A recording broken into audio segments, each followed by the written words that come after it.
Listen, my children, and you shall hear of the midnight ride of Paul Revere. On the 18th of April in 75, hardly a man is now alive who remembers that famous day and year.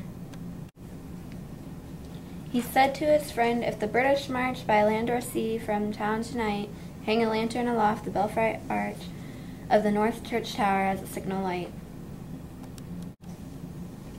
One if by land, two if by sea, and I on the opposite shore will be, ready to ride and spread the alarm through every Middlesex village and farm, for the country folk to be up and to arm. Then he said goodnight with the muffled oars silently rowed to the Charlestown shore, just as the moon rose over the bay, where swinging wide at her morning sway. And the Somerset British man-of-war, like a phantom ship with each mast and spar, crossed the moon like a prison bar. Its huge black hulk was magnified by its own reflection in the tide. Meanwhile, his friend through alley and street wanders and watches with eager ears, till in the silence around him he hears. The mustered men at the barrack door, the sound of arms and the tramp of feet, and the measured tread of the grenadiers marching down to their boats on the shore.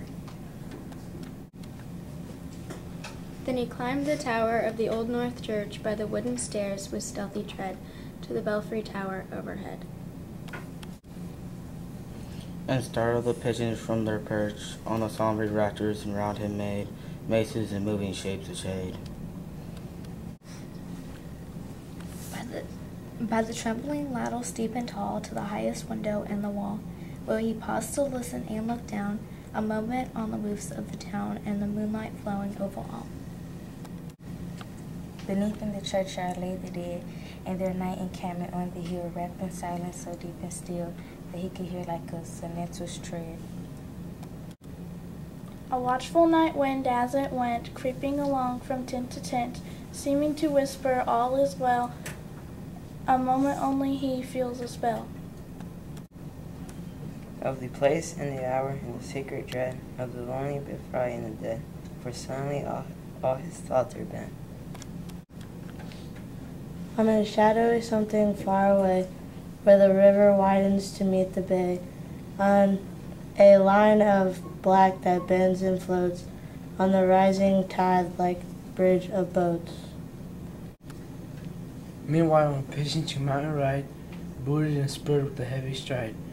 On the opposite shore walked Paul Revere. Now he patted his horse's side. Now he gazed the landscape far near.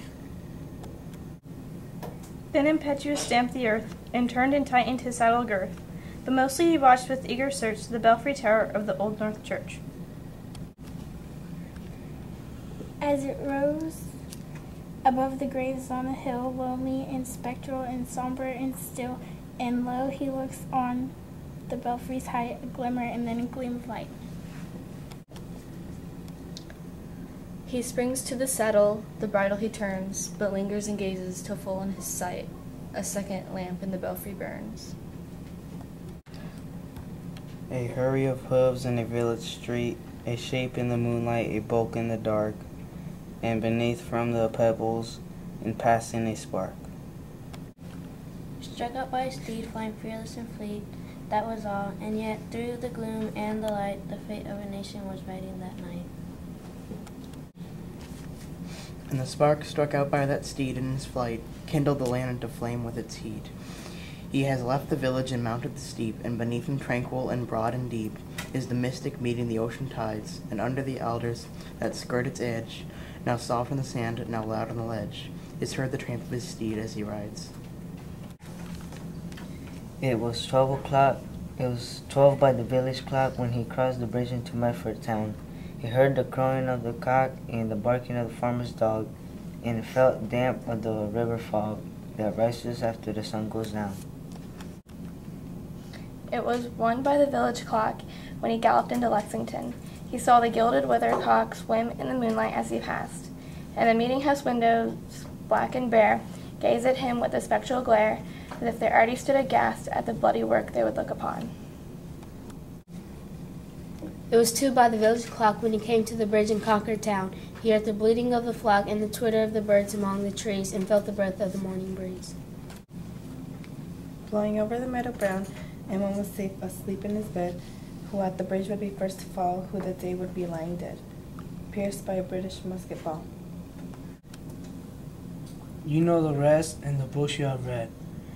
How the British regulars fired and fled, how the farmers gave them ball for ball, from behind each fence and farmyard wall, chasing the redcoats down the lane, then crossing the fields to emerge again, under the trees in the turn of the road, and only passing into the fire unload. So through the night rode Paul Revere, and so through the night went his cry of alarm to every Middlesex village and farm, a cry of defiance, not a fear, a voice in the darkness, a knock at the door, and a word shall echo forevermore. For born on the night wind of the past, through all our history to the last, in the door of darkness and pearl and need, the people who waken and listen to hear the hurrying hoof beats of that steed and the night message of Paul Revere.